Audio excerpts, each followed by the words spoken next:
What if the future wasn't a distant shoreline we were sailing toward, but a tidal wave that had already broken its crest, looming over us while we were still looking at the horizon? For generations we have lived with a profound comfort, a deep-seated belief in the stately, predictable waltz of the cosmos. Our dreams of the stars have always been painted on a canvas of immense timescales.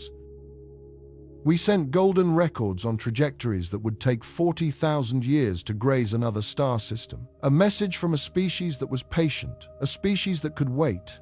We built colossal radio dishes, turning them to the silent heavens, listening for a whisper across light years content that an answer, if it ever came, might be for our great-grandchildren. The search for contact for another consciousness out there in the grand, silent dark was the ultimate long game.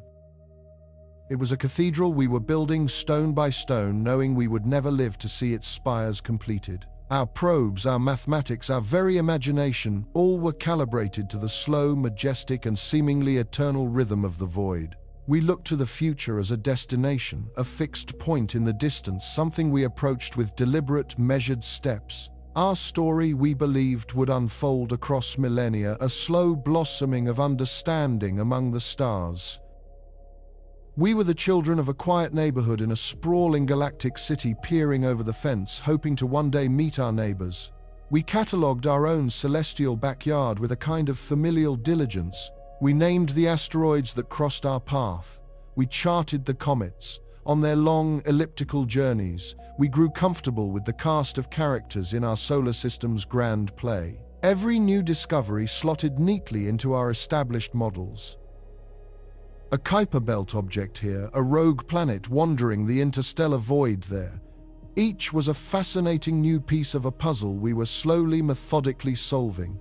This was our pace. Human curiosity amplified by technology, but still bound by the immense, almost tranquilizing distances of space and time. Our greatest ambitions were stories we told ourselves about a far-off destiny, a heritage we were leaving for a future version of humanity we could scarcely imagine. We were comfortable in our slowness, secure in the knowledge that the universe, for the most part, kept its most profound secrets on a very long fuse. The cosmos was a book to be read one page at a time over countless lifetimes. Then, about 18 months ago, a new character entered the stage. It was a faint pinprick of light captured by the Panoramic Survey Telescope and Rapid Response System in Hawaii. At first, it was just a designation, a string of numbers and letters in an ever-growing astronomical catalogue, an object of interest, nothing more. Its trajectory was unusual, to be sure. It wasn't neatly bound to the plane of our solar system, where most of the planets and asteroids perform their orderly dance. Instead, its path was steeply inclined, a maverick cutting down from above, a visitor from the vast, unlit attic of the galaxy. Its speed was also remarkable. It was moving too fast to have originated from within our own system's gravitational cradle. This was an interstellar interloper, an orphan of gravity cast out from some unknown distant star, now briefly passing through our home. Such visitors were once theoretical, but in recent years we had confirmed one or two. They were cosmic driftwood reminders of the galaxy's dynamic and chaotic nature. They were exciting, a chance to study material forged in another solar system, but they were also transients, ghosts in the machine that would fly past and disappear back into the darkness from which they came. The initial calculations were thrilling. This new visitor, based on its velocity and angle of approach, would make its closest pass of Earth in the autumn of 2025. 2 years. Ample time to prepare. Telescopes around the world, both on the ground and in orbit, were trained upon it. The scientific community buzzed with a gentle academic excitement. What was it made of? Spectrographic analysis began parsing the faint reflected sunlight into a chemical fingerprint.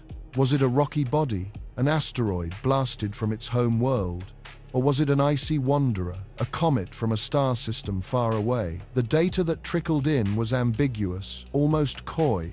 It showed none of the characteristic outgassing, the beautiful hazy coma of a comet warming in the sun's glare.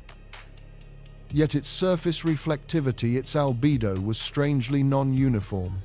It wasn't the dull, homogeneous grey of a typical asteroid. It seemed to have patches of something different, materials that absorbed or reflected light in ways that defied easy categorization.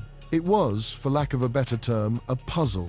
A delightful long-term puzzle set for 2025. Papers were written, conferences were scheduled. It became a pet project for institutes from Chile to California. Teams modeled its long journey, trying to trace its path back through the galaxy to find its point of origin. Was it ejected during the chaotic birth of a planetary system? Was it a fragment of a world that was destroyed? Each new observation was meant to bring clarity, to refine the image of this celestial tourist. For months, the work continued with the familiar, steady rhythm of discovery. We were mapping its course, plotting its every move, confident in our understanding of gravity and motion, the celestial mechanics that Newton and Kepler had laid down centuries ago. We were predicting the future, pinning a date in our calendar for a close-up look at a messenger from another star. The year 2025 was a comfortable distance away. It felt manageable, scientific, another testament to our power of prediction. We saw ourselves on that distant shore, waiting with our instruments ready, prepared to greet the traveler as it sailed by. We had the luxury of time, the great buffer that had always separated us from the cosmos's most dramatic events. We were the observers, safe behind the glass, watching a distant, silent firework display. But the universe, it seems, does not always respect our timetables. The first sign that something was wrong was a whisper in the data, a subtle deviation so small it was initially dismissed as noise, an instrumental error. The object was not quite where it was supposed to be. The discrepancy was minuscule, a few pixels on a detector, a statistical ghost in the torrent of information. Observatories ran diagnostics on their equipment. Code was checked and rechecked. Every potential source of terrestrial or systemic error was scrutinized with painstaking care. Perhaps a sensor on a space telescope was being warmed unevenly by the sun, minutely warping its view. Perhaps the complex algorithms used to filter out the Earth's atmospheric distortion were introducing a phantom artifact. It had to be us. It had to be a mistake in our own systems, because the alternative was unthinkable. The laws of celestial motion are among the most trusted, most verified principles in all of science. They are the bedrock upon which our understanding of the cosmos is built. Planets do not simply change their minds. Yet, as weeks turned into a month, the whisper grew louder. The deviation was not random noise. It was consistent. It was directional. The object was systematically appearing ahead of its predicted position. More telescopes were tasked, their powerful eyes staring into the dark, confirming the anomaly. Independent teams on different continents, using different instruments and different software, all arrived at the same impossible conclusion. The data was real. The object was not following the serene, predictable arc of a body coasting under the influence of gravity alone. Something else was at play. A new force, a new factor, had entered the equation, and it was a factor our models had utterly failed to anticipate. The quiet excitement in the astronomical community began to curdle into a tense, urgent confusion. Late-night emails crisscrossed the globe, filled with frantic speculation. Was it outgassing after all? But in a way we had never seen before. Perhaps jets of vapor were firing from its surface, invisible to our spectrometers, acting like tiny unseen rocket thrusters. But for that to work, the thrust would have to be enormous, continuous, and impossibly efficient. And then came the truly terrifying realization. The force, whatever it was not constant. It was increasing. The object wasn't just deviating from its path, it was accelerating. Not in the gentle sweeping curve of a gravitational slingshot around a planet. This was different. This was sustained, controlled, and growing. It was moving as if it had intent. It was actively closing the distance. The discrepancy grew from a few pixels to a glaring, unmissable error in every single observation. The neat, elegant arc we had plotted was breaking apart, being replaced by a trajectory that was sharper, more direct, a line being drawn straight toward our neighborhood, a trajectory that was shortening with every passing hour. The calm academic puzzle of 2025 was shattered, replaced by a frantic, desperate scramble for answers. The math was redone, not with the aim of predicting a distant flyby, but with the horrifying new goal of calculating an intercept. The careful years-long timeline was thrown into the fire, and as the world's most powerful computers crunched the new data, a new timeline emerged. It was a result so shocking, so utterly contrary to our perception of cosmic time, that it felt like a violation. The printouts seemed like a mistake, a bug in the code, a prank, but they were confirmed, again and again. From every major observatory on the planet, the same answer came back, a chilling, synchronized chorus. The rendezvous was not years away. It was not a comfortable abstraction for a future generation to worry about. The models corrected for the observed acceleration all pointed to the same impossibly narrow window of time. All the patient assumptions, all the long-term plans, all our beliefs about our place in the slow, grand unfolding of the universe became obsolete in a single moment of calculation. Forget 2025. Forget the years of preparation we thought we had. The new trajectory data, the numbers staring back at us from screens in darkened control rooms around the world, points to a terrifyingly simple and immediate conclusion. This visitor, this anomaly that is actively pushing itself toward us with a force we cannot explain, is not arriving in 2 years. It is not arriving in 1 year. It is arriving next month. The cathedral of our long-term dreams has been replaced by a ticking clock. The distant whisper in the static has become a shout right in our ear, and we are left with the most profound and urgent questions humanity has ever faced.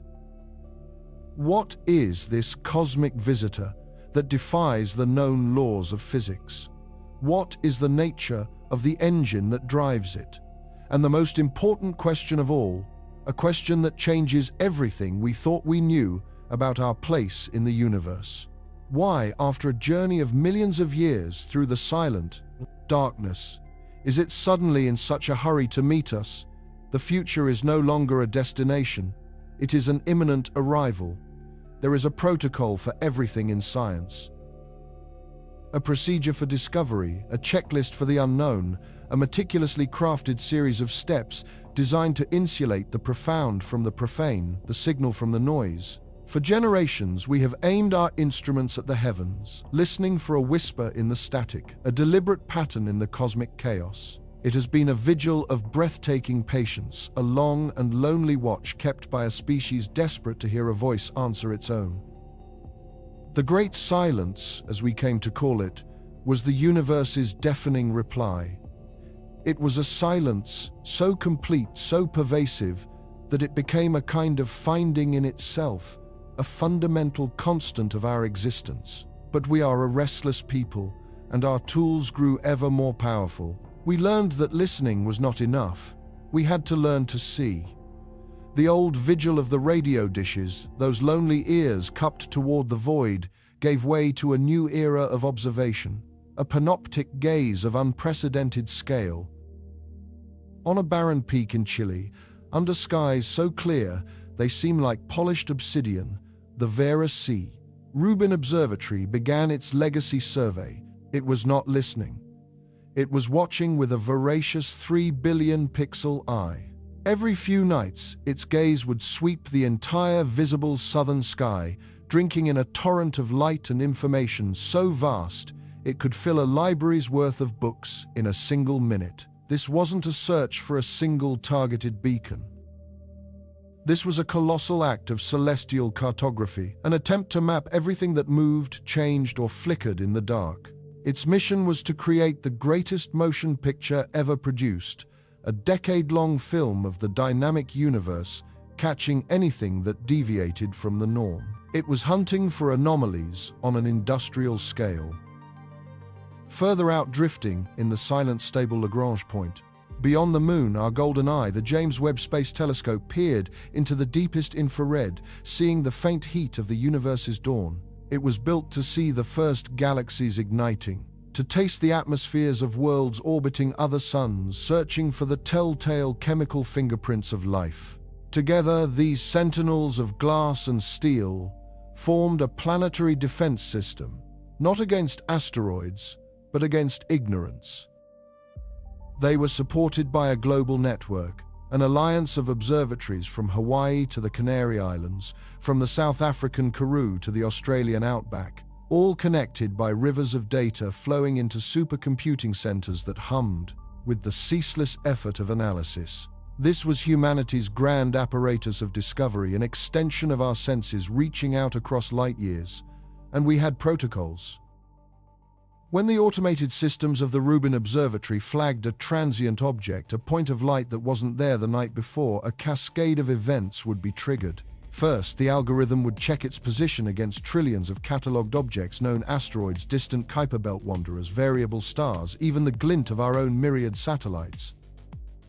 If no match was found, a human astronomer, likely bleary-eyed and fueled by coffee thousands of miles away, would verify the data, scrubbing it for instrumental errors or atmospheric distortions. If the object was real, an alert would flash across the network. Other telescopes would be called upon to pivot their immense structures, to focus their power on this one tiny patch of sky and confirm the finding. Spectrometers would be brought to bear, splitting the object's faint reflected light into a rainbow barcode that could reveal its chemical composition, its temperature, its story. We developed a scale for these things, a way to triage the unknown. Level 1 anomalies were almost always dismissed as sensor noise or software glitches. Level 2 designated known celestial phenomena in unexpected places. Level 3, however, was special. A Level 3 classification was reserved for an object of confirmed interstellar origin, a traveler, a cosmic fugitive passing through our solar system, a messenger from the gulf between the stars. We had seen two before. The first, Oumuamua, was a bizarre cigar-shaped enigma that tumbled end over end, accelerating in a way we couldn't fully explain. The second Borisov was more familiar, a rogue comet trailing a ghostly tail of gas and dust, a recognizable cousin to the icy wanderers born in our own Oort cloud. They were profound discoveries, physical proof that pieces of other solar systems could and did visit our own. They taught us that the galaxy was a place of exchange of shared material. They were rare, but they were no longer shocking. They had been incorporated into the grand, predictable model of the cosmos.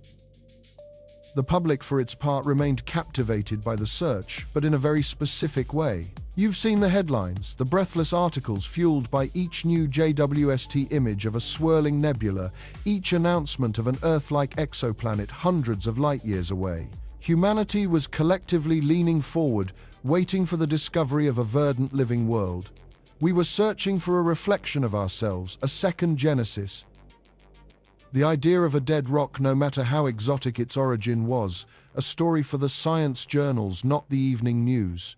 It lacked the narrative punch, the emotional resonance of finding a potential home, or better yet, a neighbor. So, while the scientific community buzzed with the potential of studying pristine material from another star, the world at large kept its eyes on the prize of distant habitable worlds, on the tantalizing possibility of biosignatures in alien air. The cosmic vigil had become a search for a cosmic cradle. It was into this environment of structured expectation and public fascination that A 2023 U1 first appeared. It was not a trumpet blast, but a whisper, a faint, almost imperceptible smudge on a series of images from the Rubin survey, flagged by the sorting algorithm as an object with an unusual velocity vector. It was moving too fast, and its trajectory was all wrong. Everything native to our solar system, from the smallest asteroid to the gas giants, follows a predictable elliptical path around the Sun, a captive in our star's gravitational kingdom. This object was different. Its path was a sharp, open-ended curve, a hyperbola. It was not in orbit. It was a bullet fired from the interstellar deep, destined to graze our system and continue its journey back into the infinite dark. The protocol was engaged. An alert was issued. Telescopes across the globe turned their attention to the coordinates. The data poured in, and the initial finding was confirmed within 48 hours. It was real. It was interstellar. It was designated a Level 3 anomaly. The object was given the prosaic, almost disappointingly bland, name of A. 2023 U1. The A stood for atypical, a placeholder, until its nature could be better understood. To astronomers, it was a thrilling, if not entirely unprecedented event. Here was a third data point, another chance to study a piece of a different star's family up close. Spectrometry began immediately. The results were unremarkable. The reflected light signature suggested a composition of silicate rock and perhaps some carbonaceous compounds. It was dark, with a very low albedo, meaning it absorbed most of the light that struck it. Crucially, there was no coma, no fuzzy halo of outgassing ice and dust. It was not a comet like Borisov. It appeared to be a dead, inert rock. A large one, to be sure. Initial estimates placed its diameter at several kilometers, but a rock nonetheless. The world's best celestial mechanicians set to work their computers crunching the observational data, plotting the object's future path with exquisite precision. They factored in the subtle gravitational nudges from Jupiter and Saturn, the gentle pressure of solar radiation, every conceivable perturbation that could alter its course. The calculations were refined, checked, and cross-checked by independent teams in Pasadena, in Munich, in Tokyo. And they all arrived at the exact same conclusion. The trajectory was immutable, a perfect piece of gravitational clockwork. A. 2023 U1 would make its closest approach to the Sun, its perihelion, in the early months of 2025. Its flyby of Earth's orbital path would occur several months later, a safe and distant encounter. At its nearest point, it would still be hundreds of millions of kilometers away, far beyond the orbit of Mars, posing absolutely no threat. A collective quiet sigh of relief was felt in the astronomical community. The object was a scientific prize, not a planetary hazard. The 2-year lead time was a gift. It provided an unprecedented opportunity to plan. Ambitious observation campaigns were drawn up. The James Webb and other great observatories booked time to scrutinize the visitor as it drew closer, hoping to glean every possible secret from its ancient frozen surface. Theoretical papers began to appear, speculating on its origins. Was it an ejected protoplanet from a chaotic young solar system, a fragment from a colossal impact between alien worlds billions of years ago?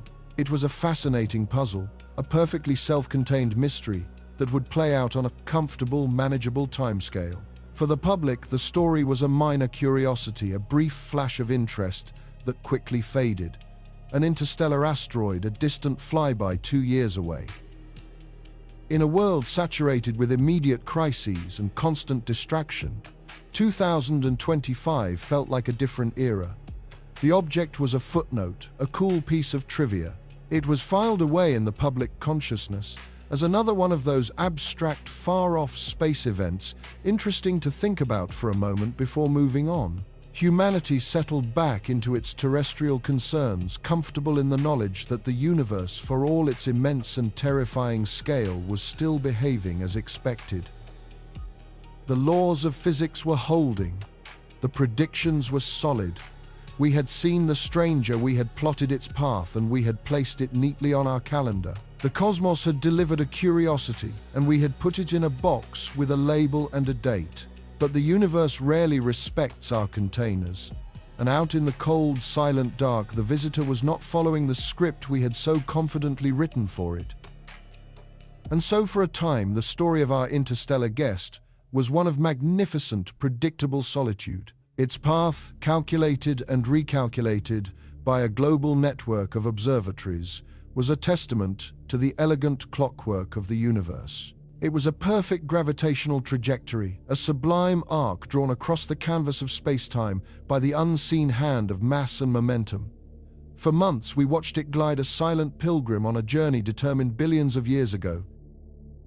Every new data point landed exactly where it was supposed to, reinforcing our models, confirming our understanding of cosmic law. It was beautiful, it was reassuring, and it was profoundly, utterly wrong. The first tremor in this foundation of certainty was not a seismic shock, but a whisper so faint it was almost universally ignored. It came from a small, underfunded annex of the Atacama Large Millimeter Array, a place staffed not by the titans of astrophysics, but by the night owls, the graduate students, and the postdoctoral researchers who do the thankless work of sifting through mountains of digital static. Here, a young astronomer named Dr. Aris Thorne was running a routine positional check, a simple task of matching the object's observed location against its projected one.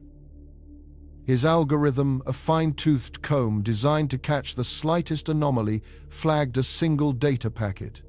It was a deviation measured in milli-arcseconds. To you, that's like trying to spot a single human hair from over 2 miles away. A statistical ghost, a rounding error, the kind of insignificant blip that gets automatically filtered out by more senior-level analysis. Thorne's own supervisor, a veteran of countless observation campaigns, glanced at the report and dismissed it without a second thought. Atmospheric lensing, he'd mumbled, the subtle warping of light as it passes through Earth's own turbulent air. Or perhaps a momentary fluctuation in the telescope's delicate cryocoolers. It was noise, the meaningless chatter of a complex universe, and there was real work to be done. But for Thorne, that single errant point of light was a dissonant note in a perfect cosmic symphony. It bothered him in a way he couldn't articulate. He ran the diagnostic again. The same flag appeared. He pulled archived data from the previous night from the week before, reprocessing it with a more sensitive filter.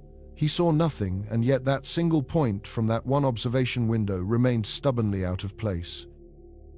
It was an obsession that took root in the quiet hours before dawn, a private puzzle that began to consume him. He started building a new model, one that didn't discard such outliers, one that treated every photon as a potential witness. Across the globe, in a clean room at the Jet Propulsion Laboratory, another mind was wrestling with a similar ghost.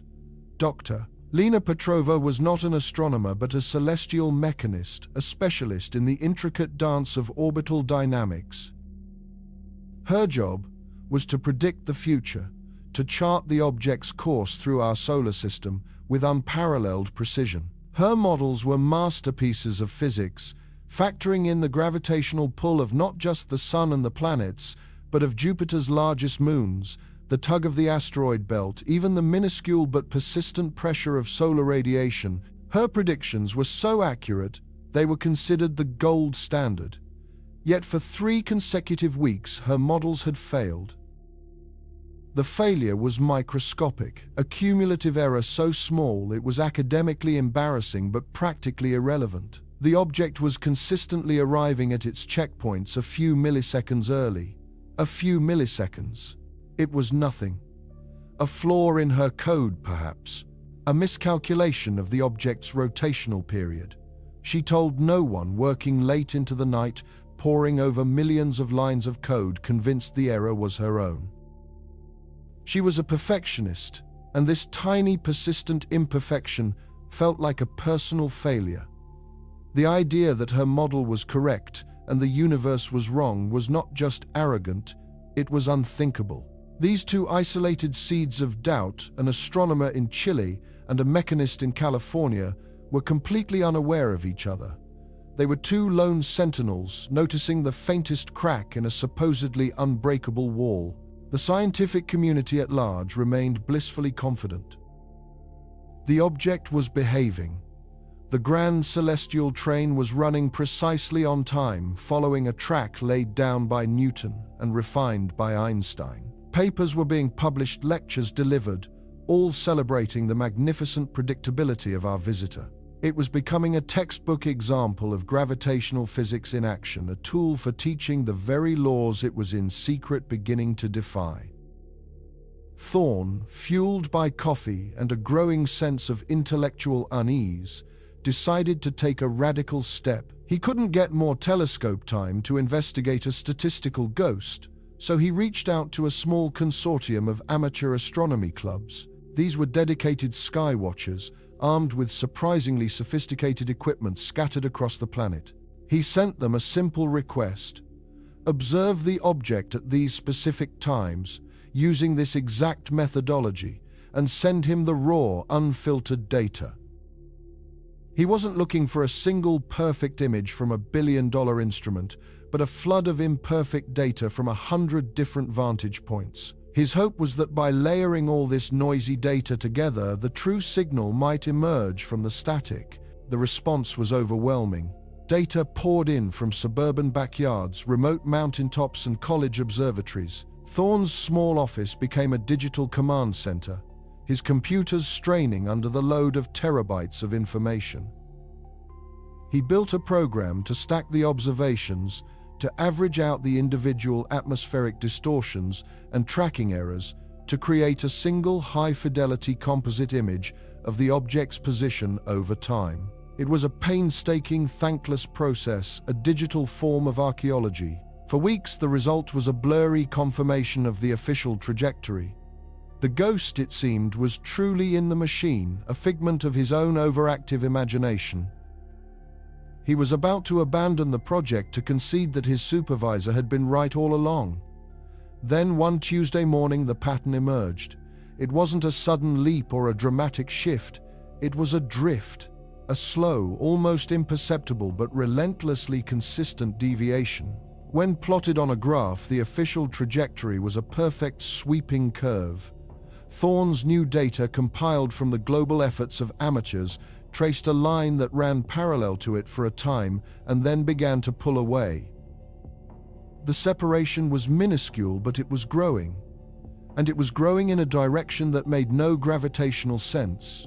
The object wasn't just slightly off course, it was moving as if it were being nudged by an invisible phantom force, pushing it ever so slightly outward, away from the Sunday. Meanwhile, Petrova had finally eliminated every possible source of error in her own work. She had rewritten her code from scratch. She had re-verified every astronomical constant.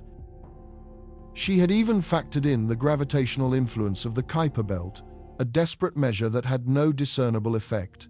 Her models remained flawless. The only possible conclusion, a conclusion her mind fought against with every fiber of its training, was that the object itself was responsible for the timing discrepancy. For it to be arriving early consistently, it couldn't just be drifting. It had to be actively increasing its velocity. It had to be accelerating. She felt a cold dread creep over her. An interstellar object, a dead rock tumbled from another star system, should only do one thing as it approached our sun: slow down. The sun's solar wind and radiation pressure exert an outward force, but for an object of this immense mass, that force is like a gnat trying to stop a freight train. It's a rounding error. What she was seeing was the opposite. After its initial gravitational slingshot past Jupiter, the object should have been gradually decelerating on its long arc toward the sun. Instead, her data showed a tiny but undeniable positive thrust. It was moving faster today than it was yesterday, and faster yesterday than the day before. It was time to break the silence. Thorne, armed with his graph, showing a clear spatial deviation, presented his findings to his department head. The reception was cold. His methodology was unorthodox, relying on unreliable amateur data. His conclusion was dismissed as a classic case of confirmation bias.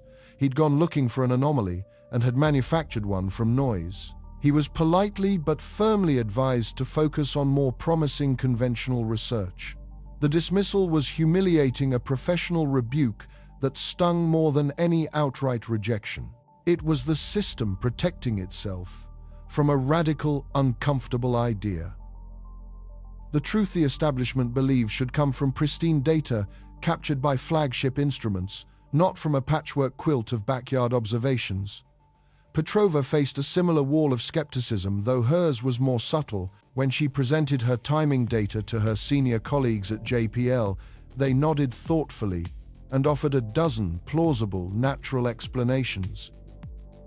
Perhaps the object was outgassing, venting volatile materials from its surface as it warmed near the sun, creating a small natural rocket effect.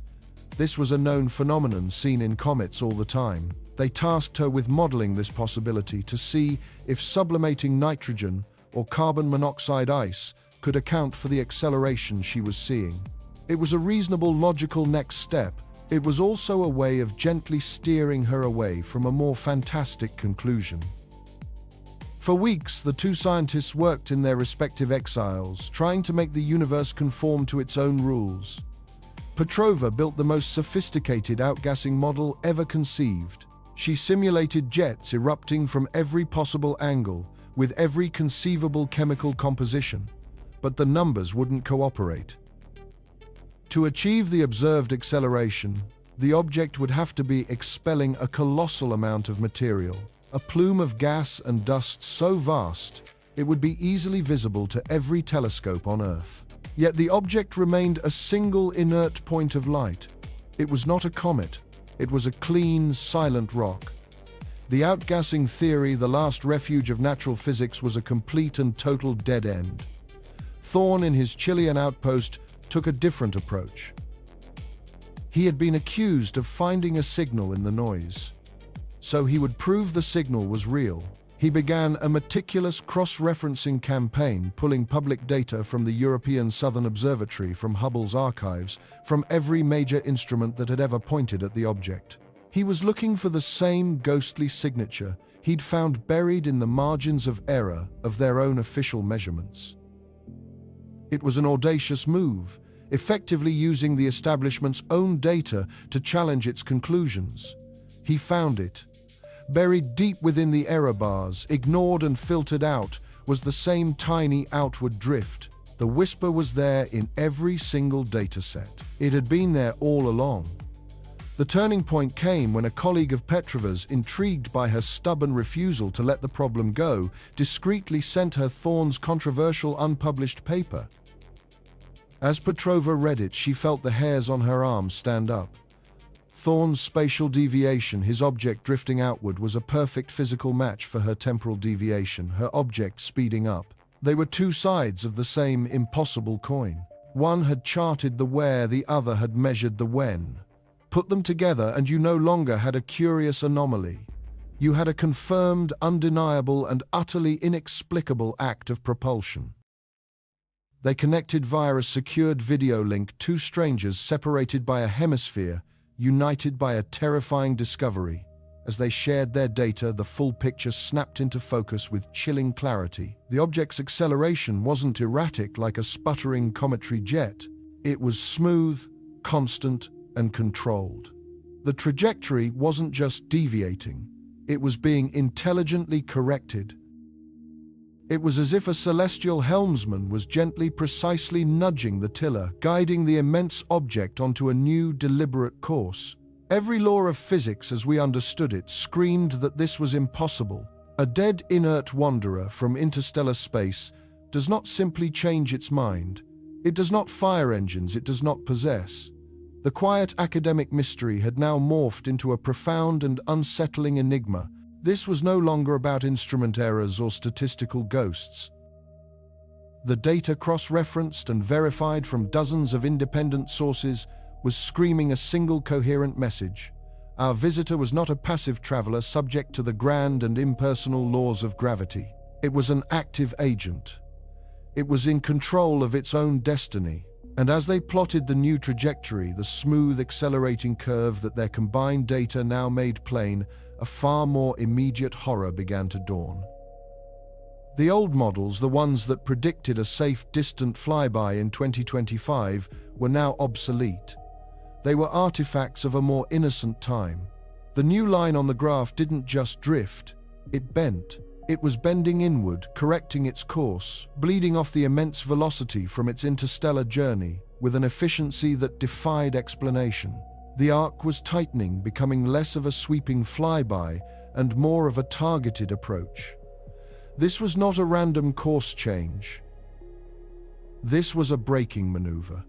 And as Petrova and Thorne extended that terrifying new line into the future, their screens painted a picture that made their blood run cold. The object wasn't heading for the empty space beyond Mars's orbit. It was no longer a distant curiosity we would watch from afar. The new trajectory data, stark and unforgiving, pointed to a destination. It was pointing directly at us, and it wasn't years away. It was coming next month.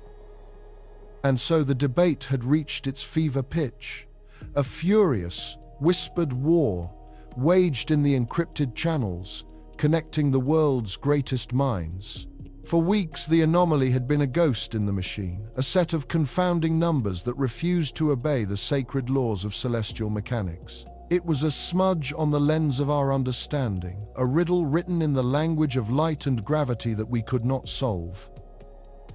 Was it a bizarre, unknown cometary nucleus, shedding mass in some novel asymmetric way, a rogue planetesimal captured and then violently flung out of some long-dead solar system billions of years ago?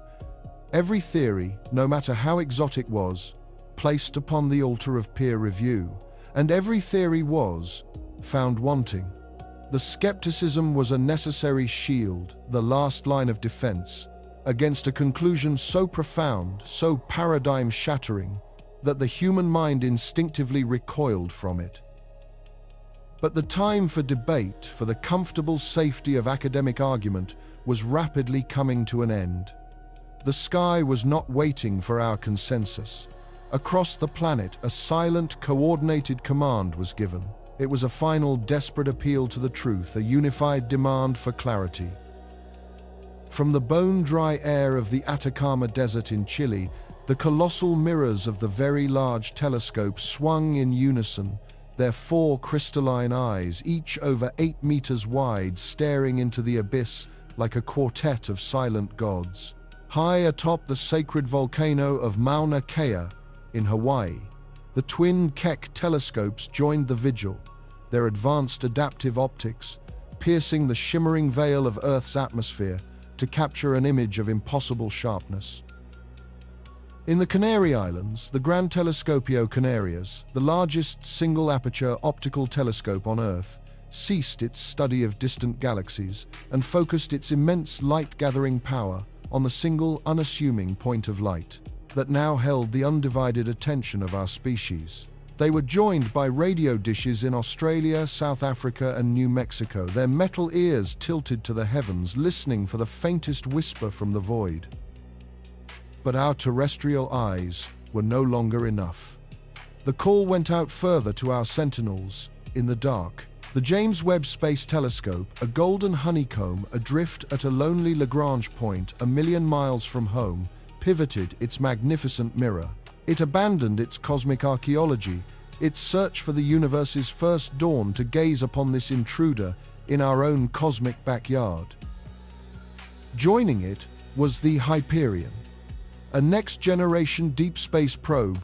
We had only recently launched a marvel of engineering designed to hunt for the faintest traces of life on distant exoplanets. Its true mission, however, had just been revealed. It was our early warning system, our tripwire in the dark, and now its primary sensors were trained on the approaching mystery sampling, its faint emissions with a sensitivity we had never before possessed. We had in effect turned the combined observational power of human civilization into a single planetary instrument aimed at one singular terrifying question mark. The data did not trickle in. It arrived as a deluge, a tidal wave of photons and telemetry that flooded servers from Pasadena to Munich. For 72 agonizing hours, the world's astronomers and astrophysicists worked without sleep, fueled by caffeine and a growing sense of existential dread. They stripped away the noise corrected for atmospheric distortion and cross-referenced every single byte of information from every single observatory. In the hushed, blue-lit control rooms, you could feel the atmosphere change. The frantic energy of the search gave way to a stunned, hollow silence as the numbers began to align.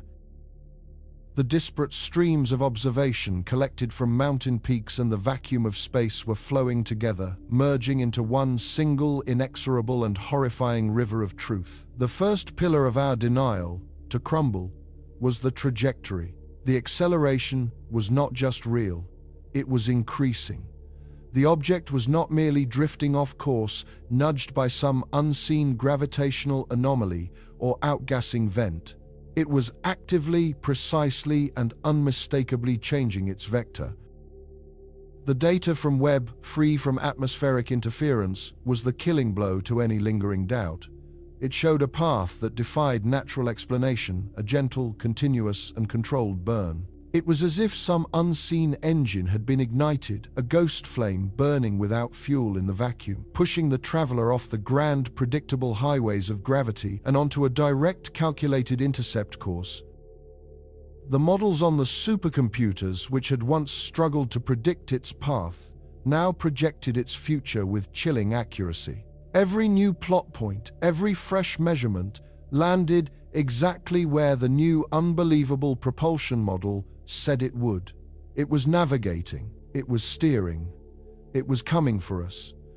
Then came the second revelation, the one that turned scientific shock into primal fear. The spectral analysis from Hyperion and the ground-based arrays delivered a profile unlike anything ever recorded. Natural objects, like asteroids or comets, have a messy, chaotic signature. They are dirty snowballs, chunks of rock and ice forged in the messy birth of a solar system, reflecting sunlight in a predictable, elementally familiar way. Their surfaces tell a story of cosmic radiation, meteorite impacts, and raw, unprocessed matter. This was different. The albedo, its surface reflectivity, was unnaturally high and spectrally flat across multiple wavelengths, suggesting a material that was manufactured, polished, and pure. There were absorption lines in the spectrum that corresponded to no known natural element combinations, hinting at alloys forged in a physics we did not yet comprehend. Even more damning was the thermal imaging. A body moving through space, even the cold void, absorbs and radiates heat. A natural body does so unevenly, with hot spots facing the distant sun and cold spots in shadow. This object's thermal signature was perfectly impossibly uniform. A faint, low-level heat, just a few degrees above the cosmic microwave background, was distributed across its entire surface with a precision that suggested an internal active thermal regulation system. It was a machine keeping itself stable, protecting its internal components from the ravages of deep space. It was not a rock. It was a vessel. The radio dishes, listening with all their might, finally picked up the carrier wave that had been eluding them. It wasn't a signal meant for us, not a greeting or a message. It was the hum of the machine itself, a faint, structured, mathematically perfect pulse that was the absolute antithesis of the chaotic radio noise emitted by quasars or pulsars. It was the steady, rhythmic heartbeat of an alien technology. The final piece of the puzzle clicked into place, and with it the entire world of those who knew was shattered. With the confirmation of a powered accelerating trajectory, every previous timeline was rendered meaningless. The old projections, which gave us years, perhaps even a decade to prepare, were now tragically, laughably optimistic. A young physicist in a Darmstadt control center, her face pale in the monitor glow, was the first to run the new numbers through the final verified model. She checked the equations 3 times, her hands trembling so badly she could barely type. The result was so catastrophic, so immediate, that she assumed a coding error. But it wasn't. The same result flashed up on screens in Arizona, then in Chile. A global consensus was reached, not with a cheer of discovery, but with a wave of silent, sickening understanding. The arrival date had collapsed. The years had become months. The months had become weeks. The final horrifying calculation, triple-checked and confirmed by every major space agency and astronomical institution on the planet, gave a new window. Not a window of years, but of days. The object, the vessel, the visitor, whatever it was not a distant abstract threat for a future generation to worry about. Its journey was culminating. Its acceleration was the final burn before arrival. Its destination was indisputable. It would enter our planetary system, crossing the orbit of Neptune in less than a week. It would pass Jupiter a week after that, and it would reach the Earth-Moon system next month. The world of science, a world built on calm deliberation and cautious pronouncements, ceased to exist. In its place was a global five-alarm fire. The secure video conferences that followed were the most consequential in human history. We see the grainy webcam footage now declassified in the aftermath. The faces of the planet's leaders, of its top scientific advisors, military commanders, and intelligence chiefs, all frozen in a state of suspended disbelief. The head of the European Space Agency, a woman known for her unshakable composure, could be seen removing her glasses and rubbing her eyes, her face a mask of exhaustion and despair. The United States top general stared blankly at the screen, the implications of the briefing settling over him like a shroud. A Russian physicist, his voice heavy with the weight of his own discovery, presented the final unified report. There were no more margins of error. There were no more dissenting opinions. There was no more hope for a natural explanation. The evidence was absolute, the conclusion inescapable. Humanity was on a collision course, not with a mindless asteroid that could be deflected or destroyed. We were on an intercept trajectory, with an object that was demonstrably artificial, technologically superior, and operating on principles of physics that were to us functionally magic. It was a moment of contact, but not one of our choosing. We were not the explorers discovering a new shore. We were the isolated tribe on the beach, watching a ship of impossible size and design emerge from the mists, its intentions utterly terrifyingly unknown. The debate in those secret meetings was brief and brutal. Could this be kept secret? The answer was a resounding no.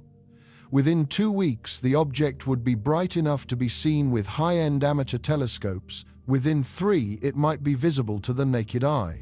Panic was inevitable. The only choice was whether to manage it with the truth or let it explode with uncontrolled rumor and fear. The decision was made. For the first time, all nations, even those who were bitter rivals, agreed to speak with a single voice.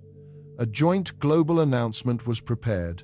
The age of speculation, which had lasted mere weeks, was over. The age of certainty had begun. This was the moment the world held its breath. The moment the sky for millennia, a source of wonder, of myth, of poetic inspiration, was transformed into a canvas of imminent threat. It was the moment we were forced to look up, not with curiosity, but with a profound and chilling apprehension. We had spent our entire existence as a species, looking out into the cosmos, asking the ultimate question, are we alone? We had just received our answer.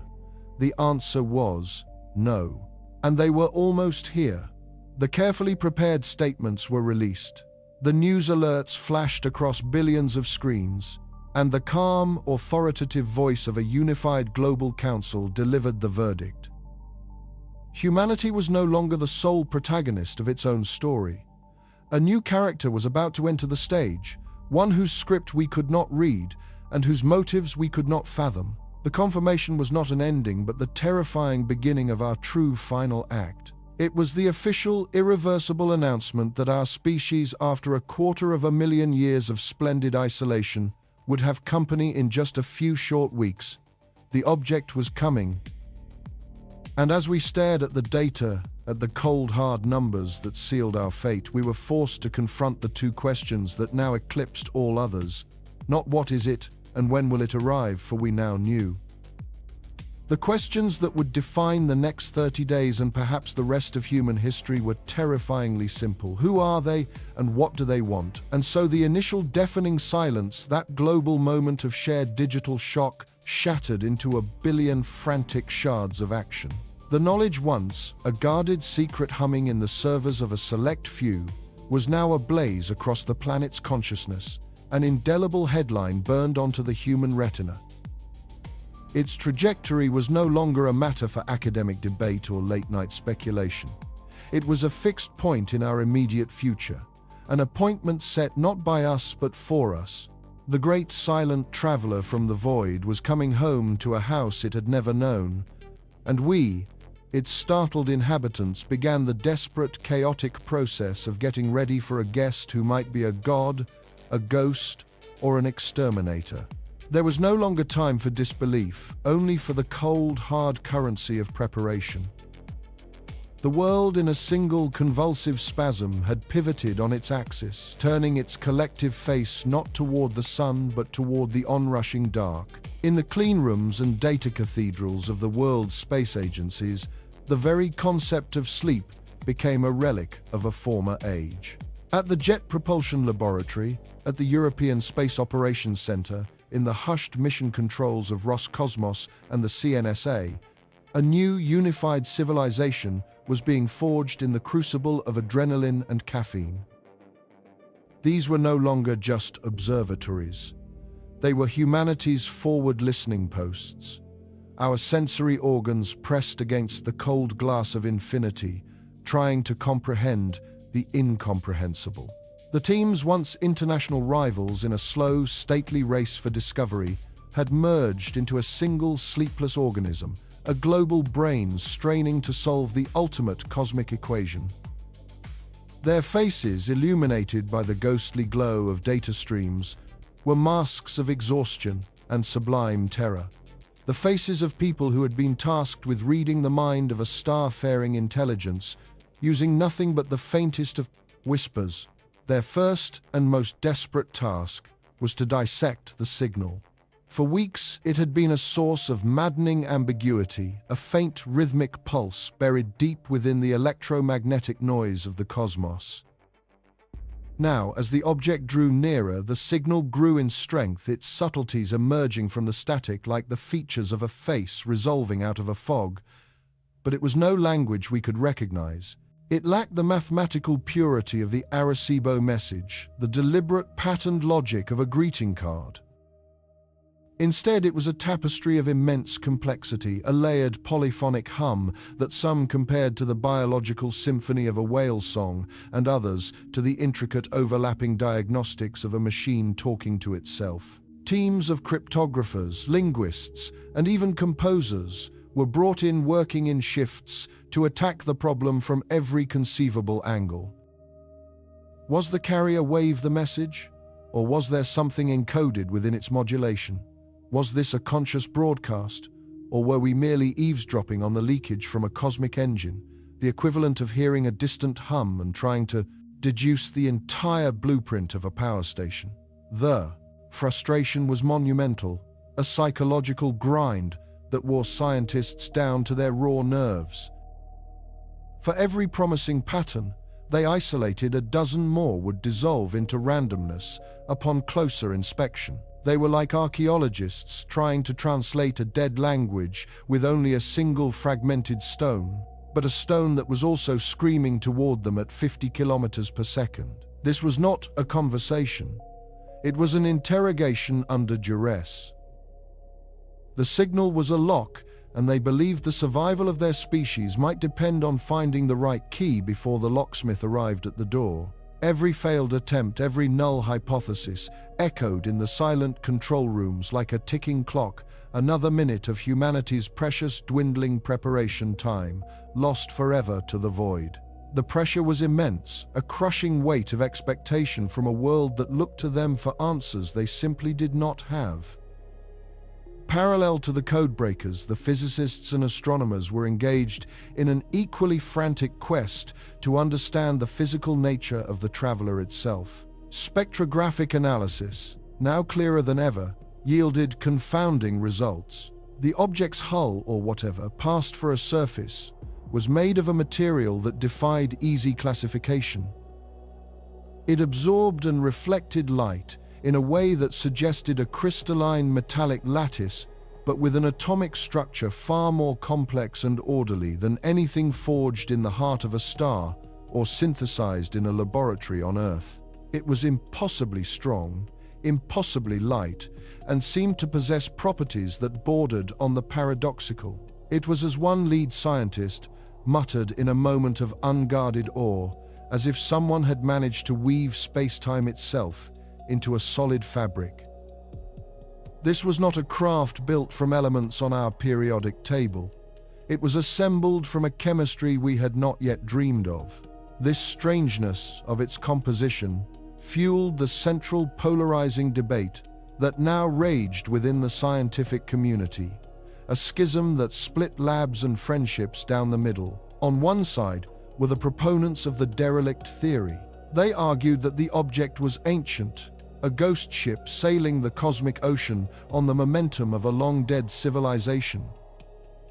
Its signal was not a message, but a death rattle, the last fading beacon of an automated system running on residual power. Its unwavering trajectory was not a sign of intent, but of inertia, a silent, unguided arrow shot millennia ago. This was in many ways the more comforting hypothesis. It turned the object from an active agent into a passive artifact, a celestial time capsule. It was a potential treasure trove of knowledge, but it was not in itself a threat. It was a tomb, not an invader. On the other side were those who subscribed to the explorer hypothesis, a far more chilling and exhilarating possibility. They pointed to the infinitesimal course corrections, the subtle shifts in the object's energy output that seemed to correlate with its approach to our solar system's gravitational wells. These were not the actions of a dead machine, they argued, but the delicate, precise maneuvers of an active, functioning probe. The signal wasn't a beacon. It was a scan, the sweep of an advanced sensor system mapping our world, our technology, our very biology. This theory painted the object as an entity with agency, and most terrifyingly with purpose. It was not drifting, it was arriving. It was not a relic, it was a vanguard. The implications of this were staggering, for if it was an active explorer, then it was almost certainly not alone. It was a scout, the tip of a spear whose shaft stretched back into the unimaginable depths of interstellar space. This scientific schism was a microcosm of the one that erupted in the corridors of power. While scientists debated hypotheses, governments were forced to plan for consequences. In shielded bunkers and secure video conferences, the leaders of the world grappled with a strategic dilemma for which there was no precedent in human history. The old doctrines of geopolitics, of mutually assured destruction and spheres of influence, seemed utterly quaint, like debating property lines, while a tsunami looms on the horizon. The first most contentious issue was the creation of a unified response protocol. The United Nations Security Council convened in a permanent round-the-clock emergency session, but unity was a fragile and elusive commodity. Who would speak for Earth? A single voice, a committee? Would it be a scientist, a politician, a philosopher? Every nation, driven by instinct, sought to control the narrative, to be the one at the forefront of this monumental event, leading to tense, whispered arguments, while the object itself drew ever closer. Two powerful, diametrically opposed factions quickly emerged from these secret conclaves. One faction, championed by diplomats, scientific advisors, and a coalition of more optimistic nations, advocated for a protocol of absolute peace. They argued that this was humanity's single greatest opportunity, a chance to graduate from our planetary cradle and join a galactic community. Any show of aggression, they insisted, would be suicidal folly. You do not greet a potential god with a loaded gun. They began drafting intricate welcome ceremonies, assembling teams of our greatest minds to prepare a message of greeting, a best of humanity package, showcasing our art, our music, our scientific achievements. Theirs was a philosophy of hope, a belief in the inherent benevolence of an intelligence advanced enough to cross the stars. They were planning a reception. But in the war rooms of the Pentagon, the Ministry of Defense, and the Central Military Commission, a different, colder calculus was being run. The second faction, comprised of military strategists and intelligence analysts, operated from a foundation of brutal pragmatism. They saw not an opportunity but the single greatest threat to national and global security in history. Their guiding principle was simple. Any civilization capable of interstellar travel possessed a technological advantage so overwhelming that to them our most advanced weaponry would be little more than sharpened sticks. They saw no evidence of benevolence, only of capability. They pointed out that the object's deceleration into our system demonstrated a mastery of energy that could be weaponized in an instant. A slight nudge to a Kuiper belt object, a focused burst of energy at our magnetosphere, it could end our civilization without ever entering our atmosphere.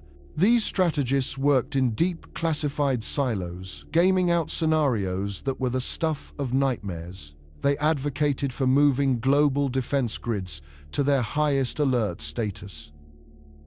They pushed for the surreptitious arming of orbital platforms and the readying of nuclear arsenals, not for a first strike, but as a last desperate deterrent, a planetary poison pill. If we were to be conquered, they argued, we should at least make ourselves the most indigestible meal in the galaxy. This debate was the ultimate clash between humanity's hope and its fear, our aspirational selves versus our paranoid survivalist instincts. And all the while, the object continued its inexorable fall, indifferent to the frantic debates its mere presence had ignited. On the surface, society itself was coming apart at the seams. The initial shock had given way to a roiling, chaotic mixture of awe and terror, an existential whiplash that sent shockwaves through the fabric of daily life. The global economy, built on the predictable rhythms of quarterly reports and future projections, went into freefall. Why invest for a retirement you might never see? Why work a job when the very definition of human purpose was about to be rewritten? Markets crashed not with a bang, but with a profound systemic hemorrhaging of confidence. A strange, feverish energy gripped the populace. In some cities, a last day's hedonism took hold, with spontaneous street parties and a reckless abandon. In others, a deep contemplative silence fell, as people quit their jobs to spend the final weeks with their families, to walk in nature, to make peace with their lives. The world's religions were thrown into turmoil. For some, the visitor was a divine messenger. The fulfillment of prophecy and new syncretic cults sprang up overnight, their charismatic leaders preaching salvation from the stars. They held mass vigils on hillsides, their faces turned to the night sky in rapturous expectation. For others, it was a demon from the void, a harbinger of the apocalypse. Established faiths struggled to provide answers, their ancient texts silent on the protocol for greeting an extraterrestrial intelligence. The event was a theological crisis of unprecedented scale, shaking the very foundations of human belief systems. A new global culture of sky-watching emerged. Amateur astronomers and ordinary citizens bought every telescope and pair of binoculars they could find. Every night, rooftops, parks and fields were filled with people all gazing upward, a silent global congregation sharing the same transfixing, terrifying view. They watched as the object grew from an indistinct point of light into a visible, tangible presence, a tiny, sharp diamond gleaming in the velvet blackness. It was real, it was there, and it was getting closer. This shared experience forged a strange, powerful, and temporary sense of human unity, a sense that our petty squabbles and national borders were absurdly insignificant in the face of what was coming. We were, for the first time, truly one people living under one sky, waiting for one transformative event. But this unity was a fragile veneer over a deep well of fear. Misinformation and conspiracy theories spread like wildfire across the internet, a digital pandemic of paranoia. Was it a government hoax? A Trojan horse? The precursor to an invasion? The fear was a tangible thing, a low-frequency hum of anxiety that permeated every news broadcast, every conversation, every worried glance between strangers on the Possum Street. It manifested in panic buying, in the fortification of homes, in the quiet, desperate preparations for an end that no one could truly imagine. And beneath all the noise, all the panic, and all the hope lay the most profound questions of all the ethical dilemmas that haunted the sleepless nights of the very people tasked with making the first move. If it was a derelict, a tomb ship adrift for eons, what were our rights? To board it would be to plunder a cosmic grave. Did we have the right to its technology, its secrets? What if its logs contained the history of a billion-year-old civilization, a story of triumph and ultimately of failure? To read it might be to learn a truth about the universe that our young species was not ready to handle. What if it carried dormant biological agents, a plague that ended its creators and would now, unleashed by our curiosity, end us? It was the ultimate Pandora's box floating just beyond our grasp. The ethics of greeting an explorer were even more treacherous. What face of humanity should we present? Should we show them Beethoven and Einstein, our capacity for sublime beauty and genius? Or should we be honest and show them Auschwitz and Hiroshima, our capacity for bottomless cruelty and self-destruction? To hide our darkness would be a lie, a potentially disastrous one. To reveal it might invite a preemptive strike, a galactic quarantine of our violent, unpredictable species.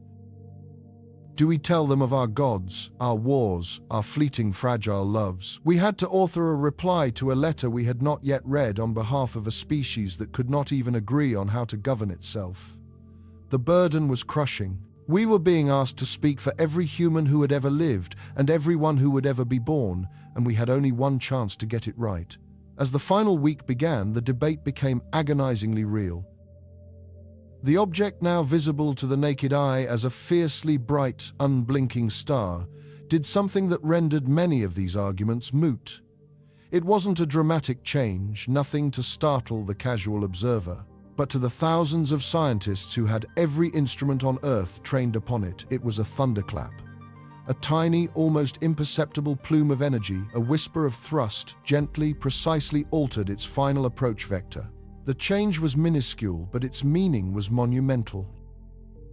It was adjusting its path to achieve a stable, synchronous orbit, not over a military base or a capital city, but directly over the historic site of the Arecibo Observatory, the very place from which humanity had first so naively broadcast its own existence into the great silent dark. It was no longer a derelict. It was no longer just an explorer. It was responding. It was answering our call. The object knew we were here, and it seemed to remember. And so, after all the frantic recalculations, the sleepless nights, and the unified focus of a civilization holding its breath, the final day dawns. Not in 2025, not in some comfortable distant future, but now, today. Across the globe, a seamless network of human ingenuity hums in anticipation. From the high, arid plains of the Atacama Desert, where the Very Large Telescope Array swivels in unison, to the frozen heart of Antarctica, where the Ice Cube Neutrino Observatory listens for the faintest whispers from the cosmos. Every great eye we have ever built, every ear we have ever conceived, is now trained on a single, silent coordinate in the void. The frantic energy of the past weeks has subsided, replaced by a calm that is far more profound, far more terrifying. It is the calm of inevitability. The object designated LV-426 Nomad has already breached a threshold of profound psychological significance. Hours ago, it sliced through the orbital path of our moon, a ghost passing through a room we once thought was exclusively our own. It did so without ceremony, without announcement, a testament to the indifferent physics governing its path. For us, however, that crossing was everything. It transformed an astronomical curiosity into an intimate presence, a neighbor whose intentions remain utterly terrifyingly unknown. You can feel that proximity now, a weight in the air, a shared, unspoken tension that connects billions of minds. In control rooms from Pasadena to Darmstadt, the hushed countdowns are no longer measured in days or hours, but in heartbeats. T-60 minutes. the final data streams are locked. The newly deployed Lunar Reconnaissance Spectrometer, a marvel of engineering rushed into service for this very moment, begins its preliminary scan, free from the blurring veil of Earth's atmosphere. For the first time, we are tasting its light, directly analyzing the photons that have traveled for millennia across the interstellar dark, only to end their journey on our most advanced sensors. The initial reports flicker across screens, a cascade of bewildering information that defies easy categorization. The albedo, its surface reflectivity, is an impossibility. It's darker than the blackest known material in the universe, yet it is edged with points that glitter with impossible brilliance, reflecting sunlight with near-perfect efficiency.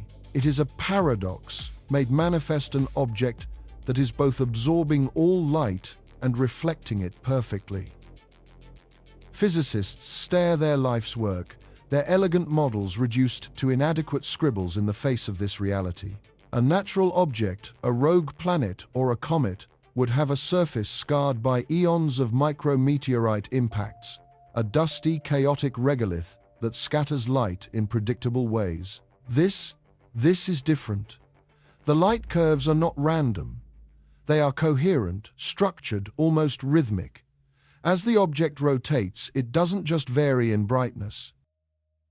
It seems to modulate the light itself, shifting the polarization in a pattern too complex to be accidental, too regular to be natural. It is the first hint of the abyss we are peering into, the first sign that the language of nature as we know it may not be the only one spoken in the cosmos. T-10 minutes. The James Webb Space Telescope, our golden eye in the dark, having been repointed in a maneuver of unprecedented speed, now begins its own observation. Its powerful mirror, designed to capture the faint light of the first galaxies, is now saturated with the sheer proximity of this visitor. Engineers apply filters, reduce exposure times to mere milliseconds, desperately trying to resolve a clear image from the overwhelming flood of photons. The first heavily processed composites begin to form. And in the silent, sterile mission operations centers, a collective gasp is heard, a sound that ripples across the planet via encrypted communication links. The shape is not ovoid, not potato-like, not a chaotic tumble of rock and ice. It is geometric, profoundly, unnervingly geometric. But it is a geometry that mocks our understanding, a form that seems to defy the rigid three-dimensional logic of our world. It has edges, yes, but they seem to flow into impossible curves. It possesses facets, but they reflect light from angles that shouldn't exist, as if the object itself is a localized distortion in space-time. Mathematicians brought in for this very contingency speak in hushed tones of Calabi-Yau manifolds and tesseracts, trying to map a higher dimensional object's shadow cast into our reality. It isn't just an object moving through space. It feels like a piece of a different space, a different physics bleeding through into our own. T-60 seconds. The final approach. The adaptive optics on every ground-based telescope strain, correcting for the last vestiges of atmospheric turbulence. Lasers lance into the sky, creating artificial guide stars, providing a perfect reference point to de-blur the incoming light. The world holds its breath. Every screen, every monitor, every human eye is fixed. The raw data is now being rendered into visual information in real time. The pixelated, ambiguous shape begins to sharpen. The blur coalesces, the veil is lifted, and we see, for the first time in the history of our species, we truly see. It is a structure. There is no other word for it. A colossal, breathtaking, terrifyingly silent structure. It is a lattice, a crystalline framework of incomprehensible scale, spanning over 200 kilometers from tip to tip. It is not a solid body, but an intricate, interwoven mesh of obsidian black filaments and glowing, internally illuminated conduits. It resembles a cathedral built by a god who dreams in pure mathematics. Great sweeping arches of what looks like frozen light connect vast, multifaceted nodes that pulse with a slow inner luminescence. Within its open-frame architecture, you can see the stars behind it, the pinpricks of distant galaxies framed by this impossible creation. It does not spin like a dead rock. It reconfigures. Slowly, majestically, its internal components shift and realign like a cosmic gyroscope, calibrating itself. Entire sections extend and retract in a silent fluid ballet, causing those bizarre rhythmic changes in the light curves we first detected. It is dynamic. It is operational. It is alive in a way we have no definition for. There are no visible engines, no exhaust plumes, no signs of conventional propulsion. Its movement is too graceful, too precise, a force of will enacted upon the void. It is a monument, but a monument that moves. A temple that journeys. The spectrographs, now able to focus on individual components, begin to scream with data that will occupy scientists for 1,000 years. The black filaments are not carbon-based. They are composed of a complex matrix of exotic matter atoms with proton counts that place them far beyond the stable islands on our periodic table, held together by forces we can only theorize about. The glowing conduits are not fusion reactors. They are something else entirely, channeling a form of energy that leaves no recognizable signature, no radiation, no thermal bloom. It is pure, contained, and impossibly efficient. This is not technology. It is artistry so advanced that it has become indistinguishable from physics itself and its purpose. As it reaches its perigee, its closest approach to Earth, a mere 60,000 kilometers away, a stone's throw in cosmic terms, it performs its primary function. We have been bracing for a signal, a weapon, a message. We receive nothing, nothing at all. Instead, the structure orients itself at its vast open architecture, aiming directly at the populated continents of our world. And for 97 breathtaking minutes, it simply watches. It doesn't scan us with radar or lasers. The deep space neutrino detectors, the gravitational wave observatories, every instrument we have, they all register a subtle, coherent distortion. The object is not looking times at times us. It is looking times through times us. It is observing the planet on a quantum level, passively witnessing the sum total of our existence without interacting, without interfering. It is a cosmic census taker. A silent, impartial archivist. We are not being invaded, we are being witnessed. The sheer, overwhelming scale of the revelation is what breaks the tension. This is not a first contact scenario as we have ever imagined it. There is no dialogue, no exchange, only observation. The intelligence behind this craft is so far beyond our own that we may no longer be subjects for conversation, but simply phenomena to be recorded. Like a biologist studying a microbe, it examines the entirety of our world, from the churning of our molten core to the fleeting electrical impulses in our very brains. All of our history, our art, our wars, our love, all of it, laid bare before an inscrutable, silent gaze. The silence from this visitor is more profound, more deafening than any message it could have sent. Then, as quickly as it began, the observation ceases. The 97 minutes are over. The great structure begins to reorient itself, its internal geometry flowing into a new configuration, more streamlined, more compact. Its trajectory is now carrying it away from us, its momentum undiminished. But as we track its departure, a final world-altering discovery is made. The gravitational wave detectors flare, reporting a localized, incredibly intense warping of space-time directly in front of the object. It is not using rockets. It is not using a solar sail.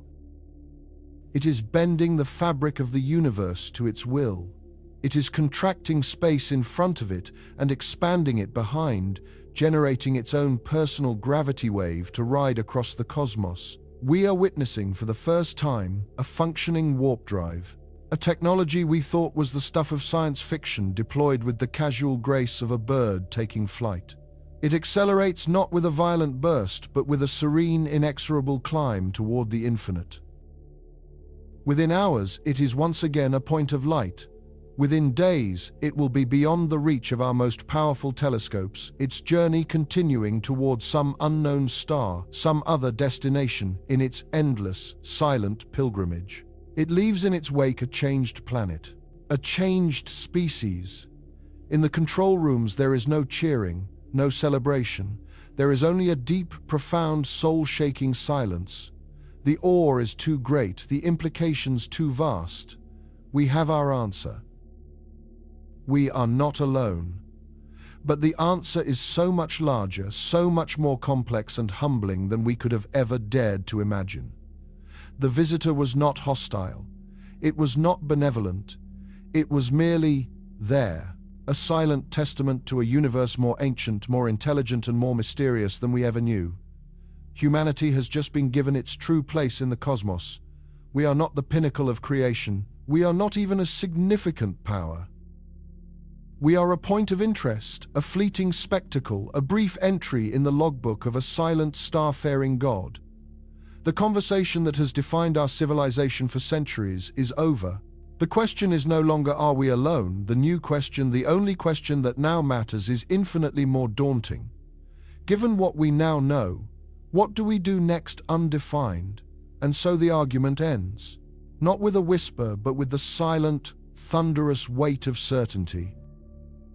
In the control rooms and observatories, in the halls of power, and on every screen across the globe, the final irrevocable trajectory solution resolved into view.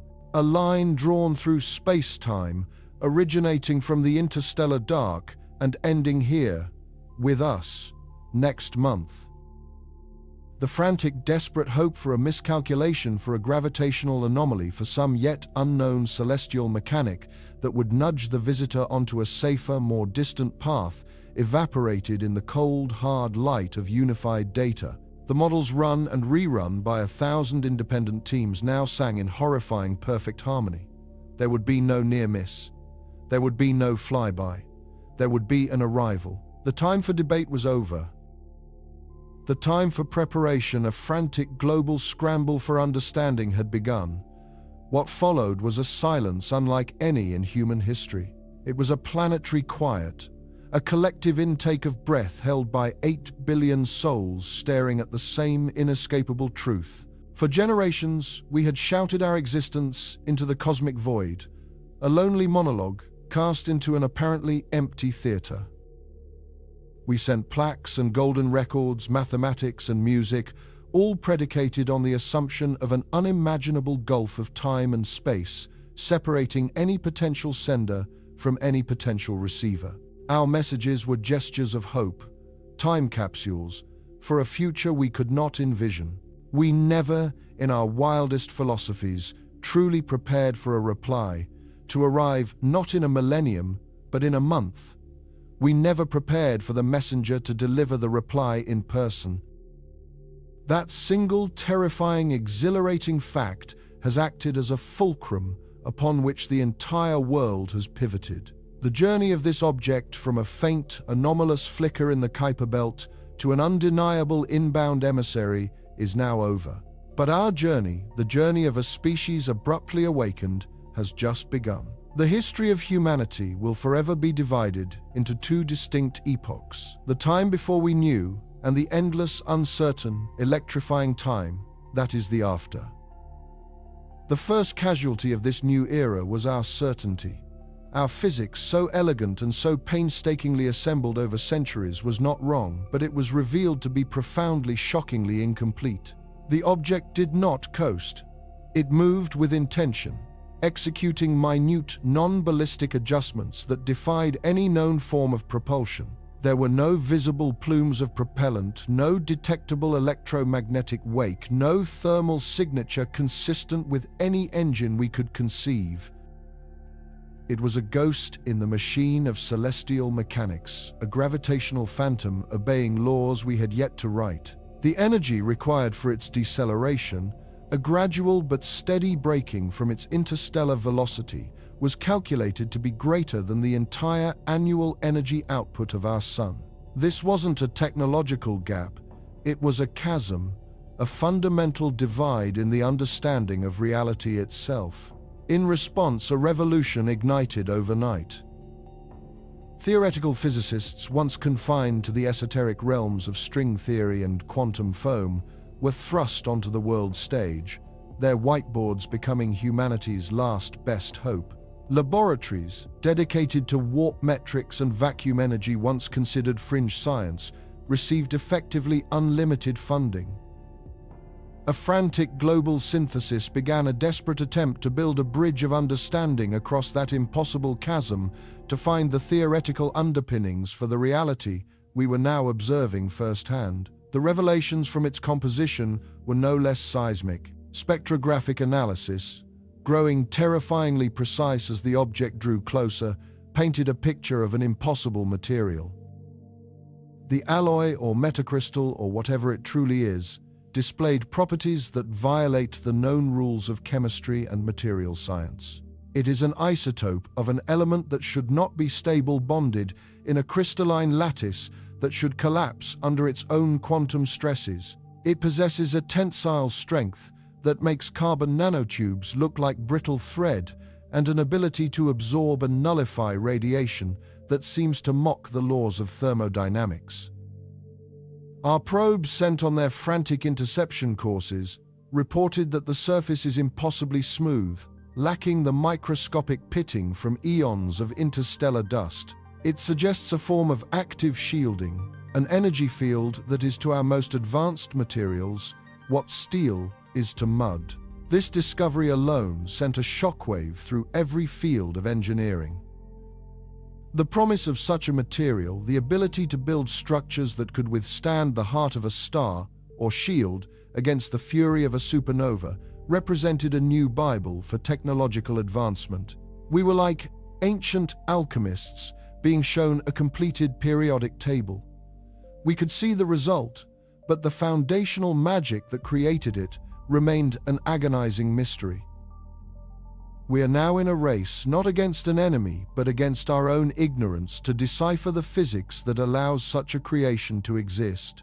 And then there were the signals, not the simple repetitive pulse of a beacon, but something infinitely more complex. What our radio telescopes finally locked onto was not a greeting, but a library. It was a dense, layered, impossibly compressed stream of information broadcast with staggering efficiency. It was structured like a nested fractal, with mathematical constants and ratios of fundamental forces seemingly acting as a primer, a key to unlock the layers beneath. It was the celestial Rosetta Stone we had dreamed of, but its language was not pictorial or symbolic. Its language was physics itself. The signal contains, we now believe, the very blueprints of the universe as its creators understood it. Our greatest cryptographers and our most advanced artificial intelligences are now engaged in the single greatest act of translation ever attempted. Early unconfirmed reports from the Unified Analysis Task Force speak of sections that appear to describe the manipulation of extra-dimensional space of data that seems to model the quantum state of the vacuum. It is a revelation so profound that it has been met with a kind of intellectual paralysis. We have been handed the answers to questions we did not even know how to ask, and we are children staring at the schematics for a fusion reactor, able to recognize the shapes, but lacking the fundamental context to comprehend the meaning. Every byte we manage to decode promises to rewrite not just a chapter but entire volumes of our scientific knowledge. This epistemological shockwave did not remain confined to the sciences. It washed over every aspect of human culture, philosophy, and governance, eroding foundations we thought were bedrock. The most immediate and astonishing consequence was the sheer speed at which our old divisions became irrelevant, almost laughable. In the face of this absolute external context, the very concept of the nation-state began to feel like an archaic affectation. What meaning did a line on a map have when confronted with a vessel that had crossed the gulf between stars? What weight did our terrestrial squabbles over resources and ideologies carry against the backdrop of a technology that could harness the energy of the void itself? For the first time, humanity acted as a single, unified entity, not through idealism, but through sheer, undeniable necessity. The Planetary Defense Coalition, once a token, underfunded UN initiative, became the de facto global authority, subsuming the resources of every space agency and military on Earth. Research resources and personnel were pooled into a single planetary-scale effort. It was a globalization not of commerce, but of purpose. We became, in the span of a few weeks, a species defined not by our tribes, but by our shared sky.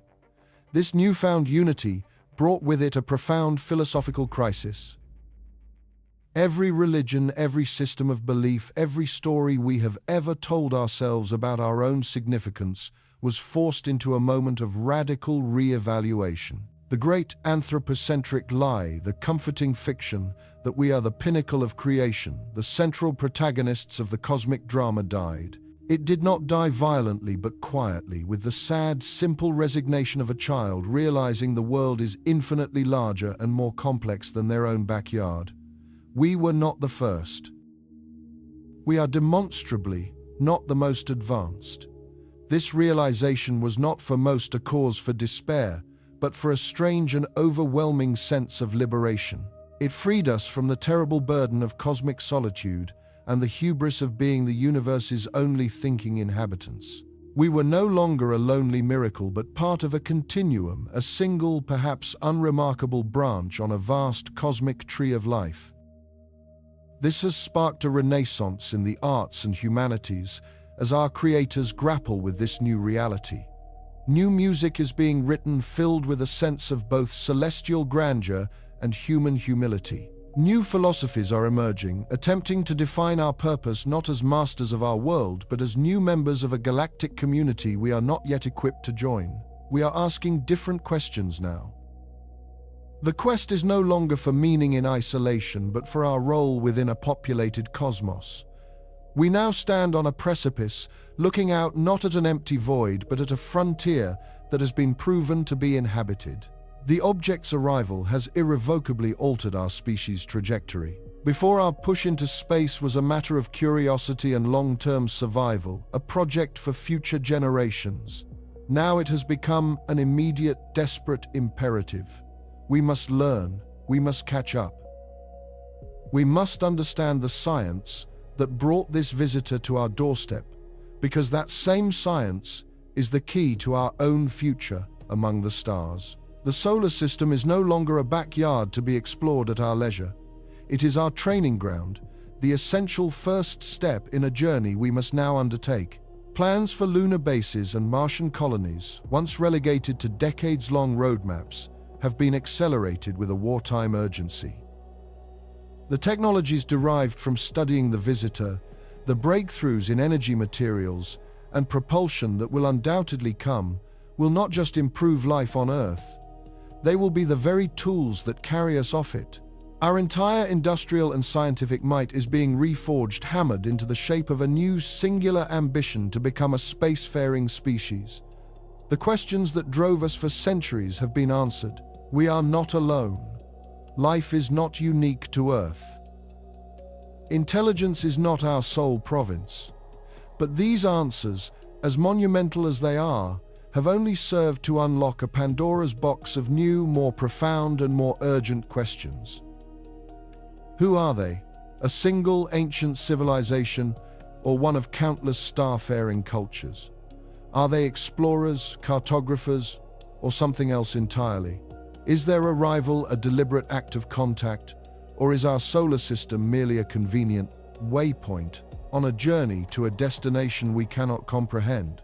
What is contained within the rest of that signal, the great library from the stars? Is it a gift of knowledge, a warning, or simply an epitaph of a civilization long dead? And most importantly of all, as we prepare for this imminent encounter, as we ready our instruments and our protocols for a moment that will define the future of our species, we must ask ourselves the hardest question. What do we do now? What do we say?